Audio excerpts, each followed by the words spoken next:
ഇന്നൊരു വല്ലാത്ത ദിവസമായിരുന്നു. പനി ഉണ്ടായിരുന്നു. മോളുടെ കയ്യിൽ നിന്ന് കിട്ടിയതാണ്. ജലദോഷപ്പനിയാണെങ്കിലും മേലും കൈയൊക്കെ നല്ല വേദന ഉണ്ടായിരുന്നു. എനിക്ക് മടിച്ച് കിടക്കുമായിരുന്നു. ശരീരം അങ്ങനെ പൊന്താത്ത പോലെയായിട്ട് കിടക്കുമായിരുന്നു. അപ്പോൾ 6 മണിയായി. പിന്നെ എണിക്കാണ്ടിരുന്നാൽ ശരിയാവില്ല. മോൾക്ക് 7 മണിയാകുമ്പോൾ ട്യൂഷന് പോകണം. പിന്നെ അത് കഴിഞ്ഞ് അവൾക്ക് ക്ലാസ് ഉണ്ട്. അപ്പോൾ ബ്രേക്ക്ഫാസ്റ്റ് ആവണം, ലഞ്ച് ആവണം. അപ്പോൾ പിന്നെ വേഗം എണീറ്റു.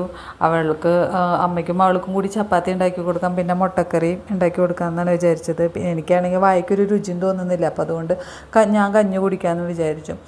മുട്ടക്കറി ഒരു തട്ടിക്കൂട്ട് കറിയാണ് കേട്ടോ. ഇത് എൻ്റെ കൂടെ വർക്ക് ചെയ്യണ ലിജി എന്ന് പറഞ്ഞ കുട്ടി പറഞ്ഞു തന്നത് എനിക്ക് പെട്ടെന്ന് ഉള്ളിക്കറി ഉണ്ടാക്കണത്.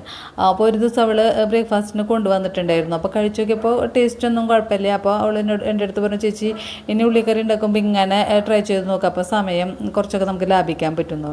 അപ്പോൾ പ്രത്യേകിച്ചൊന്നുമില്ല, ചിലപ്പോൾ എല്ലാവർക്കും അറിയണതാവും. ഞാനിപ്പോഴാണ് അറിഞ്ഞത്, യൂട്യൂബിലൊക്കെ ഉള്ളതാണത്.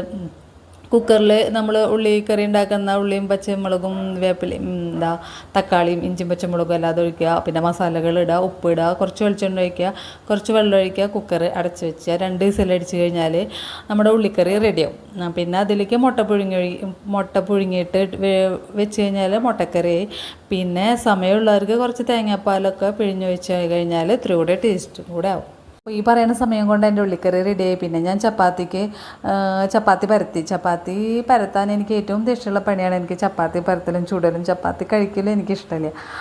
എനിക്കിഷ്ടമില്ലാത്ത ബ്രേക്ക്ഫാസ്റ്റാണ് ചപ്പാത്തി. പിന്നെ വേറെ നിവൃത്തിയില്ലാണ്ടാകുമ്പോൾ ഞാൻ കഴിക്കുന്നു മാത്രം. ഇന്നിപ്പോൾ ഞാൻ ചപ്പാത്തി സ്കിപ്പ് ചെയ്തു, കഞ്ഞി കുടിക്കാമെന്ന് വിചാരിച്ചിട്ട്.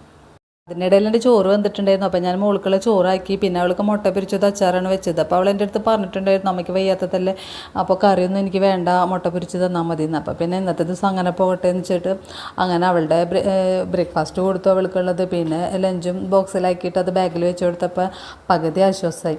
പിന്നെ ഓരോ പണി കഴിയുമ്പോഴും ഞാനിങ്ങനെ അത് കഴിഞ്ഞ് കഴിഞ്ഞാൽ എൻ്റെ പണികൾ തീരുമല്ലോ. അപ്പോൾ അത് കഴിഞ്ഞ് കുറച്ച് നേരം എനിക്ക് കിടക്കണം എന്നുള്ള ഒരു ആശ്വാസത്തിൻ്റെ ബലത്തിലാണ് ഞാൻ ഓരോന്ന് ചെയ്തുകൊണ്ടിരുന്നത്. ചിക്കനിക്കുള്ള കറി അടുപ്പത്ത് വെച്ച് ഞാൻ അമ്മയുടെ റൂമിലേക്ക് പോയി അമ്മേനെ എണീപ്പിച്ചു. ഡ്രസ്സൊക്കെ മാറ്റി മേലൊക്കെ ഒന്ന് തുടച്ചു കൊടുത്തു. എന്നിട്ട് പിന്നെ ചപ്പാത്തി വെച്ച് കൊടുത്തിട്ട് ഞാൻ ഡ്രസ്സ് കുറച്ച് കഴുകിടാണ്ടായിരുന്നു, അത് കഴുകിടാൻ പോയി. അത് കഴിഞ്ഞ് വന്നു കഴിഞ്ഞാൽ എൻ്റെ കുളി കഴിഞ്ഞ് കഴിഞ്ഞാൽ എനിക്ക് റെസ്റ്റ് എടുക്കാം എന്നുള്ള പ്ലാനായിരുന്നു. പക്ഷെ അതൊന്നും നടന്നില്ല. ഞാൻ ഡ്രസ്സ് കഴുകിയിട്ട് വരുമ്പോഴേക്കും അമ്മ തീരെ വയ്യാന്ന് പറഞ്ഞിട്ടിരുന്ന് കരയുണ്ടായിരുന്നു. ചപ്പാത്തിയൊക്കെ കഴിച്ച് കഴിഞ്ഞിട്ടുണ്ടായിരുന്നു, പക്ഷേ തീരെ വയ്യ, എനിക്ക് ശ്വാസം കിട്ടില്ല എന്ന് പറഞ്ഞിട്ടിരുന്ന് കരയുക. അപ്പോൾ ഞാൻ ടോയ്ലറ്റിൽ പോകാനെന്ന് വെച്ചിട്ട് അവിടെ കൊണ്ടിരുത്തിയപ്പോഴും അതൊന്നുമല്ല. പിന്നെ കുറച്ച് നേരം കസേരയിലിരുത്തി, അപ്പോഴും ശ്വാസം കിട്ടുന്നില്ല എന്ന് പറഞ്ഞപ്പോൾ ഞാൻ കെടുക്കാമെന്ന് പറഞ്ഞിട്ട് കെടുത്തി. അപ്പോൾ നീ പോവല്ലേ, എനിക്ക് വയ്യ ഇവിടെ ഇരിക്കുന്നു പറഞ്ഞു. അപ്പോൾ കുറച്ച് നേരം പുറമൊക്കെ ഒഴിഞ്ഞു കൊടുത്തിട്ട് അവിടെ ഇരുന്നു. പിന്നെ ഞാൻ എണീറ്റ് പോയി കുളിച്ചിട്ട് വന്നിട്ട് വിളക്കൊക്കെ വെച്ച് വന്നപ്പോഴും എനിക്കൊരു സമാധാനമില്ല. ഇനി ഇങ്ങനെ വയ്യാന്ന് പറഞ്ഞിട്ട് ഇങ്ങനെ എനിക്ക് ലാബിലേക്കും പോകേണ്ടതാണ്. അപ്പോൾ എന്ത് ചെയ്യും എന്ന് വിചാരിച്ചിട്ട്